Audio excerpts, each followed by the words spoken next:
એક તરફ અમેરિકામાં હાલ મોટી મોટી કંપનીઓમાં પણ મોટા પાયે છટણી ચાલી રહી છે, તો બીજી તરફ દેશી ઓનર્સ માણસો ન મળી રહ્યા હોવાથી પરેશાન છે.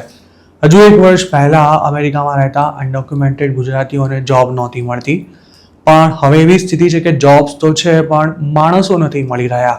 2025થી લોકોનું ઇલીગલી યુએસ જવાનું સાવ બનતો નહીં પણ ખૂબ જ ઓછું ચોક્કસ થઈ જતા હવે અમેરિકામાં માણસોની જબરજસ્ત તંગી ઊભી થઈ રહી છે.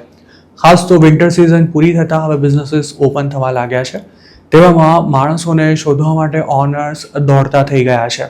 શિયાળામાં ધંધા ડાઉન હોવાથી અત્યાર સુધી તો ઓનર્સે જેમ તેમ કરીને સ્થિતિ મેનેજ કરી લીધી હતી, પણ સમર શરૂ થતાં જ માણસોની અછત વર્તાવા લાગી છે. ઠંડીમાં જે જગ્યાએ એક એમ્પ્લોયથી કામ ચાલી જતું હતું ત્યાં હવે 2 એમ્પ્લોયીઝની જરૂર છે, અને જ્યાં 2 લોકો કામ કરતા હતા ત્યાં હવે 3 લોકોની લગાવવા પડે તેવી સ્થિતિ છે.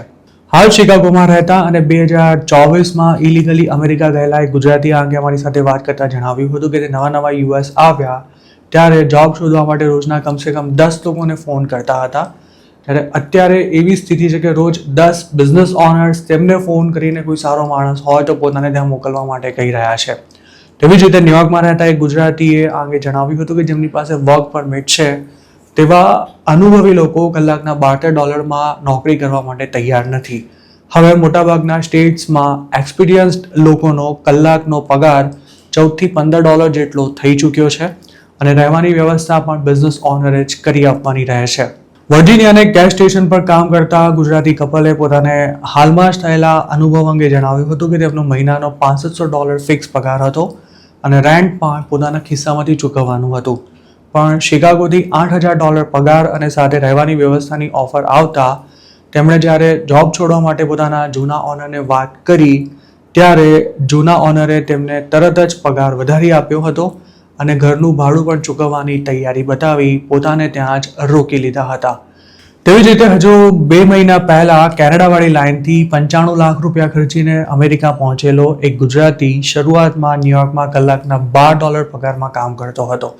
તેને જોબ પર રખાવનારો તેના જેવો જ એક અનડોક્યુમેન્ટેડ ગુજરાતી હતો, પણ એકાદ મહિનો કામ કરીને જ આ યુવક $14ની ઓફર મળતા ન્યુયોર્કથી સીધો ફ્લોરિડા પહોંચી ગયો હતો. સૂત્રોનું માનીએ તો 2025 શરૂ થયું છે ત્યારથી ઘણા ગુજરાતીઓ અમેરિકાથી પાછા આવ્યા છે, જેમાં ડિપોર્ટ થયા હોય તેમના સિવાય જાતે જ અમેરિકાથી રિટર્ન થયા હોય તેવા લોકોની સંખ્યા પણ ઘણી મોટી છે.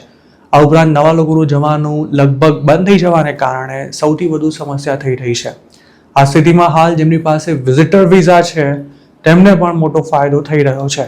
શિકાગોમાં પોતાનો બિઝનેસ ચલાવતા એક ગુજરાતીએ નામ ન આપવાની શરતે આમ ગુજરાતને કહ્યું હતું કે હાલ વિઝિટર વિઝા હોલ્ડર્સને કલાકના $12 પગારની સાથે સાથે આવવા જવાની ટિકિટ કરાવી આપવા માટે પણ બિઝનેસ ઓનર્સ તૈયાર છે, અને કેટલાક લોકો આ જ રીતે ઇન્ડિયાથી કામ કરવા માટે અમેરિકા આવ્યા પણ છે, જેમાં 45-50 વર્ષની ઉંમર હોય અને અમેરિકામાં રહેવા તેમજ કામ કરવાનો અનુભવ હોય તેવા લોકોને ફર્સ્ટ પ્રાયોરિટી અપાય છે.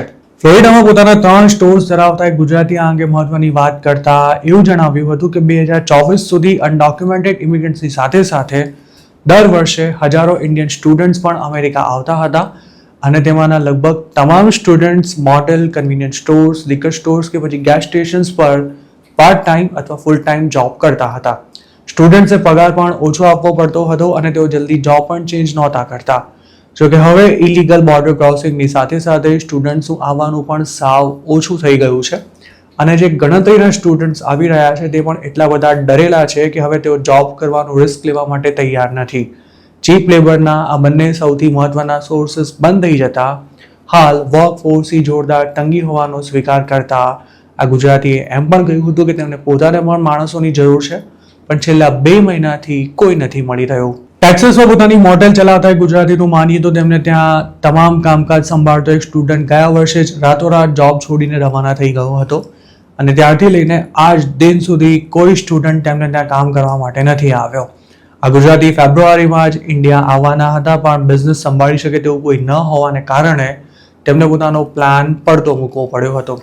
શિકાગોના એક ગુજરાતી બિઝનેસ ઓનરનું માનીએ તો તેમને ત્યાં પણ પહેલા મોટી સંખ્યામાં સ્ટુડન્ટ્સ જોબ કરતા હતા, પણ હવે બધા ડરેલા છે.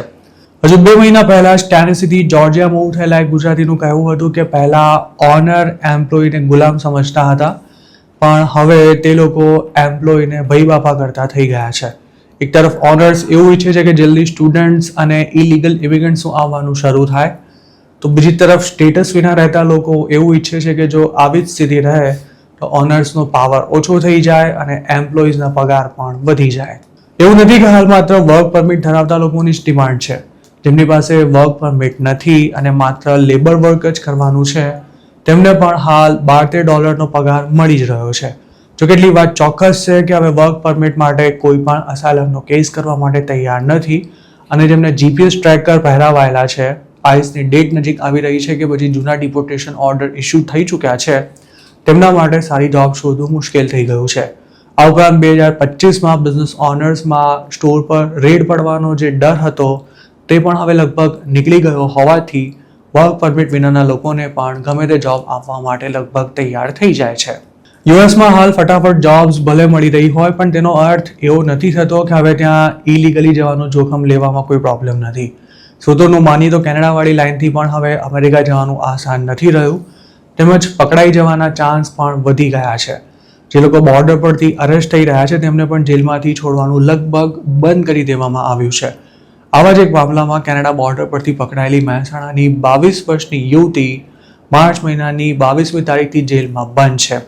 તેનું ડિપોર્ટેશન ફાઇનલ જ છે પણ તે ક્યારે થશે તેની કોઈ જ તારીખ નક્કી નથી. હવે અસાઇલમનો કેસ કરવાની પણ શક્યતા ન રહી હોવાથી ઇલીગલી યુએસ પહોંચેલા કોઈ પણ દેશીને ગણતરીના મહિનામાં જ ડિપોર્ટ પણ કરવામાં આવી શકે છે. આ ઉપરાંત જે બોર્ડર પરથી પકડાયા વિના જ અમેરિકા પહોંચી જવામાં સફળ રહે તેને પણ હવે સતત પકડાઈ જવાના ડર વચ્ચે જીવવું પડશે. તેમાં રિપબ્લિકન સ્ટેટ્સમાં તો હવે લોકલ પોલીસ પણ રસ્તા પર ચાલતા ગમે તે વ્યક્તિને અટકાવીને પેપર્સ માંગતી હોવાથી લાંબો સમય સુધી બચીને રહેવું જરા પણ આસાન નથી રહ્યું. આ જ શક્યતાને ધ્યાનમાં લઈને એજન્ટો પણ હવે પેસેન્જર અમેરિકા ટચ થાય તે સાથે જ પૂરું પેમેન્ટ વસૂલવા માંડ્યા છે. તેવામાં જો પૈસા ચૂકવી દીધા બાદ કોઈને ડિપોર્ટ થવાનો વારો આવે તો તેણે અમેરિકા જવા કરેલો લાખો રૂપિયાનો ખર્ચો માથે પડી શકે છે.